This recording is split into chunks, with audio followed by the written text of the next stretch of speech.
Great Tuesday morning, one. Hope you're doing well. It's Cesar Mascoro Jr. with Manufactured Home Sales Mastery, and with our 15 minutes of mastery, where we get you some information, inspiration, and motivation to get your day started off on the right foot.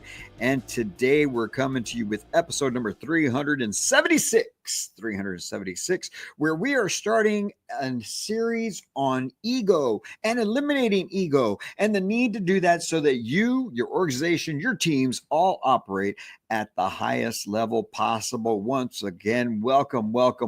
Great Tuesday morning. Eliminating ego. My gosh, we've talked about ego in the past, and it's just something that has really been coming to the forefront as we move into this new era here in our country, as we move forward with what's going to happen, and as we move forward as an industry. The industry keeps growing, the industry keeps innovating. There's such a huge need for what it is that you do each and every day, and we want to make sure that you and your teams are operating swiftly, efficiently, effectively, and one of the best ways and most important ways, and it will never move as quickly and as efficiently as it can if there's ego in the building.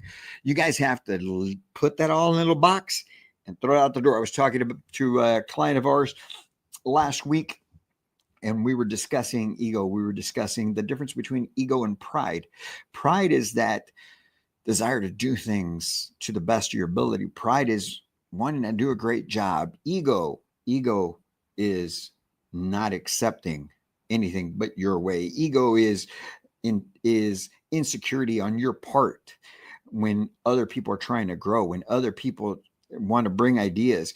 Ego is that thing that will crush a business if you do not take care of it. So today we're talking about embracing feedback and learning. Eliminate ego by embracing feedback and learning. And Ken Blanchard says feedback is the breakfast of champions. Oh, wrong button. Feedback is the breakfast of champions. My gosh, how true that is. Right? When you stop to think about it, okay? We've all worked for somebody or worked along someone who just was full of ego. Oh no, man, this is the way I do it is the only way that it should be done. I had that conversation last week with a team, one of our clients, and they were doing some training. We're building up all the crew there and allowing them to do training for the whole team. We assign them a day each every week to get that done. And one of the gentlemen there, who he was going over his training topic, and he was talking about Facebook. I'll learn to talk here shortly. Facebook responses and interacting with folks on the inquiries that they make. And he was there talking. He says, hey, I know Caesar's not going to like hearing this, but I actually came up with this other way to respond to folks. And I let him finish out his thing. And I just proceeded to tell him, I said, look, told the whole group, I said, man, I want you guys to know something. My way is not the only way. Now, what we've given you and what we give all of our clients is a foundation to start with. We encourage you to grow, to adapt, to change it, to make it better, to do the things that are going to work for you and your team. We're giving you the foundation to start with because we know that foundation works. We know that all of these things are going to be something that leads to you hitting the goals that you're after and more. But you're not going to hurt my feelings because you changed some stuff. I want you to. It shows that you think. It shows that you are looking to improve and move forward. So that's a great thing. There's no ego here at all. 1,000%. I will tell you that right now. Okay. Because when managers and team members, when they resist that feedback, when they have that ego, and they're not willing to listen to other people's opinions or ideas or thoughts on how to do certain things, it's going to stifle communication, right? It's going to create an issue, a problem that you're going to have, and people are not going to want to share their ideas anymore. And it halts growth. It limits the progress that your organization can make. And that's what we're there to do. We're there to progress. We're there to move forward. We're there to continue to improve. So when you don't listen to the feedback, whether you're a housing consultant, community manager, or you're in leadership role, especially those of you in leadership, you have to be open to feedback. I'm here to tell you right now, your way is not the only way. There's more than, what did I say, more than one way to skin a cat. Now, you can try certain things. And if it doesn't work, you go back to what works, but encourage it. But you have to be open to that feedback, right? Because managers who believe that their way is the only way, you're preventing your team from sharing ideas, and that could lead to bigger problems. Okay, because that ego in the administration side and leadership side, it can slow the adoption of ideas. It can slow the implementation of techniques and systems and processes that could truly enhance your overall production. So you should be open to ideas, to feedback. You should be open to learning and growing and realizing that things have changed since I started in the business 30 years ago, because that whole, this is how we've always done it, is slowing you down. Just telling you right now. You've heard me say that before, right?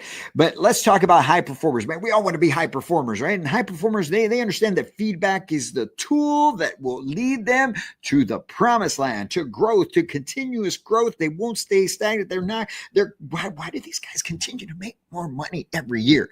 Because they're open to feedback. And they're not just listening, but they're actively implementing what they're being instructed on, what they're being coached on. They don't take offense to it. They take out of the message what's going to make them better, and they run with it, right? And it helps them refine their skills. It helps them to continue to improve and adapt to the changes that may be going on, whether it's within the location or the industry or the market. Doesn't matter, right? So they value that feedback. By valuing that feedback, they create that culture of learning, right? And everyone just continues to move forward. So what are the best ways that you can do that? Let's get into that, man, because, nothing is more exciting than to see a team just set ego aside and do what's best for the organization, where everyone is accepting that feedback and everyone is open to growth and everyone is implementing the changes that come from the feedback. Housing consultants, you got to be open to the feedback that you get from your customers. Look, I'm telling you right now, if you're that one housing consultant that keeps getting the phone calls from your clients or from clients that are calling into the office saying, man, I keep calling him or texting her or emailing them and I'd never hear anything back. And you keep saying, well, I do. There's got to be some truth to it, right? Where there's smoke, there's fire. When a client tells you that your approach is just it's off because of this, and maybe one person, whatever, right? They may just not like your persistence, and I'm all about persistence and urgency. However, if a customer keeps saying, or different customers keep coming back saying that you're rude, that's a different story. Then there's some truth to it, and you've got to be able to adjust that approach, listen to the feedback, and grow from it, right? So how can we do this? Here are the top 5 ways that you, my friends, can embrace feedback and learning. First and foremost, you have to be an active listener, not just when you're talking to customers, but also when you're getting counseling from your leadership. Be an active listener. Listen to the things they're not saying. Sometimes you get those managers that want to tiptoe around issues. Guys, don't do that. But I'm telling you right now, you've got those that are out there tiptoeing around issues. So you've got to really pay attention to what they're not saying.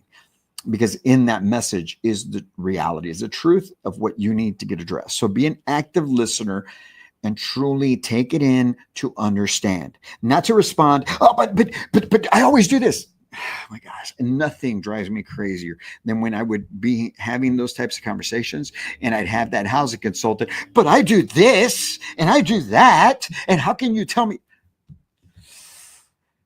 Sometimes I'm going to say, shut the front door. I'm trying to help you here. Anyway, right? So practice active listening. Next, set some personal development goals. All right. Based on that feedback, based on your learning, how do you want to grow? What do you want to develop? How do you want to improve who you are as an individual and as a professional? Set those goals and work towards them. That's going to help you, because when you truly want to accomplish that, you're going to realize you're going to need feedback. How is this working out? We're continuously asking our clients, hey, please give us some feedback on these courses, on this training, on whatever it is that we got going on. What can we improve? What can we do better, from the way we present it to how we present ourselves, to the actual material, to how it's working or not working. We want to know, because we want to make sure we're providing quality service and products. Next, you want to create a culture of open dialogue. Don't get pissy because somebody comes and gives you some feedback. Well, this is the first time I've ever done that. Well, that's why we're talking to you about it. Right? Get over it. It's not that deep, bro. That's what my kids say, right? My boys, it's not that deep. Well, it kind of is. That's why we're talking to you about it. So, but you got to have that open dialogue. And you managers, leaders out there, it's not just about, hey, you did this wrong, you screwed this up, you need to fix this. It's about, hey, this is what you've done right so far. However, in this situation, you did this and it could be best handled this way. And if you do that, here's the benefit to it. So do you see where the benefit is and why we need to get this addressed and why we need you handling it this way from this point forward? Because if you don't see it, let's please address it so we can figure this out and make sure that you understand so that you can avoid it in the future. And then at the same time, now, hey, what did I do maybe that led you to believe that that was the best way to handle it? Or did I say something? Or how can I get better at this so it doesn't happen again? Yeah. You should be asking for the feedback as well, because you had something to do with it, whether you want to admit it or not. Okay. Maybe you didn't set the right expectations. Maybe you're just not paying enough attention, whatever it may be, but you had part to do with it as well. Next, regularly assess strengths and weaknesses. Always measuring. What gets measured gets improved. So assess strengths and weaknesses. Hey, you're doing great at this, this, and this, but we need to improve that, and that. How can I help you do that? Next, celebrate progress. Celebrate progress, not perfection. We're not after perfection. We're after progress. Every day, a little bit better. Every day, a little bit better. We strive for perfection, but we don't expect perfection. We in our mind, we have the expectation of perfection, but we understand that we're human and we're not going to be perfect all the time. So as long as there's progress, that's what we're after. Progress, continuous progress, never going back. We got to turn the page on whatever's been going on and go make progress, right? So that, if you do that, my friends, you will be in a whole different light. You will operate smoother. You'll operate lighter. Everything's going to feel so much better. And everyone on the team is just going to be on that path. Boom, boom, boom, just like a machine. But you got to take that ego out of here and be open to the feedback and the learning. Okay. And if you do that, you'll see exactly what I'm talking about. And we're going to talk a lot more about this at our 2025 Path to Mastery. You've been hearing about it. And right now, man, we're down to a week left before the start of the program, November 18th and 19th. We're coming to you with the 2025 Path to Mastery event. We got 5 industry experts coming in to speak to you and work with you, different workshops. We're going to be going into time management. We're going to be going into leadership skills. We're going to be going into professional development, all of that as it applies to manufactured home sales. And then we're going to go into goal setting for 2025 and giving you an action plan to go out and crush 2025 and make it your best year yet. Talked over the weekend on how you need to commit over these next 4 years now to just put your head down and plow ahead. And it starts with 2025. And we want you to start off on the right foot, leaps and bounds ahead of everybody else. And this is how you do it. Go get registered today, right now. Go open up the site. It's manufacturedhomesalesmastery.com. That's where you can get signed up. It's only $225. That's it. $225 gets you both days access. Recording if you can't be there for the whole thing from 5 p.m. to 8 p.m. Monday and Tuesday of next week. You'll get the recordings. You'll get the workbook. You'll be able to go through this at your own pace. You'll be able to listen to speakers like Doug Tolene with Champion Homes, David Finney with Build Media, Thomas Dunn, MHIA from Sergio Rios, Gold Financial Home Loans, Edward Leos, John Maxwell Certified Coach, and yours truly as well. And on top of that, you're going to be part of a mastermind group, the 2025 Path to Mastery Mastermind. Probably work on that name, Mastery Mastermind.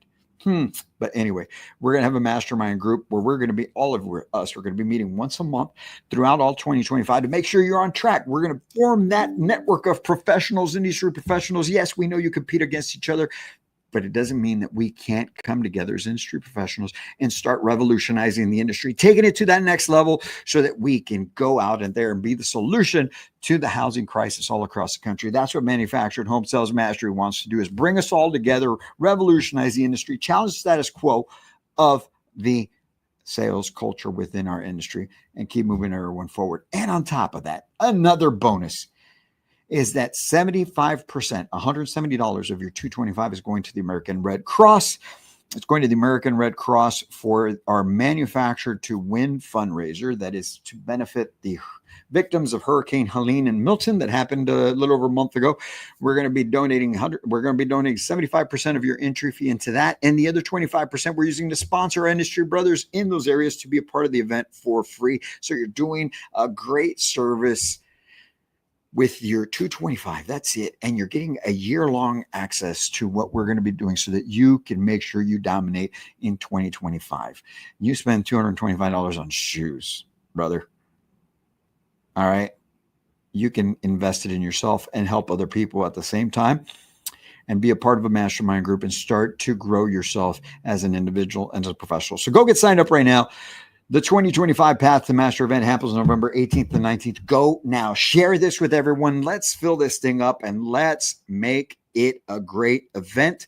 And let's make your 2025 your best year yet. All right. We'll be back in here tomorrow, continuing with our theme on eliminating ego. Don't miss it. Share this show with everyone. And as always, I can't wait to meet you. Let's go.